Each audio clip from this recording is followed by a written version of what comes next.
We start off with the devastating earthquake that has hit Southeast Asia. In response to the quake, international aid is pouring in. South Korea have announced $2 million in humanitarian assistance, while India has sent 15 tons of essential relief supplies, including food, tents and medicine. China and Russia have also deployed rescue teams, with China's Yunnan province sending 37 rescuers and Russia dispatching 120 workers to aid the search for survivors. Meanwhile, in Bangkok, over 2,000 reports of structural damage were received, prompting a huge inspection effort. China's rescue teams were the first international group to arrive in Myanmar, with their teams landing in Yangon. According to Myanmar's ruling junta, the death count from the massive earthquake has now jumped to 1,007. Meanwhile, 2,389 people have been reported injured. Another earthquake of magnitude 4.2 struck Myanmar late on Friday,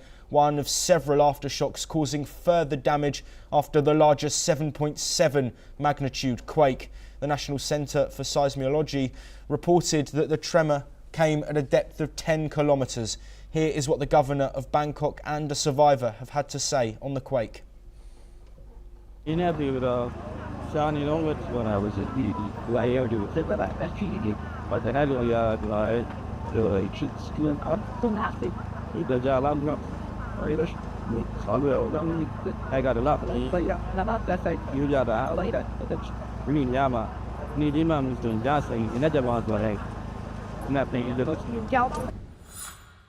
Nó ก็ให้เดินหน้าเต็มที่เอาทุกทรัพยากรที่มีนะผมว่าทุกชีวิตมีค่า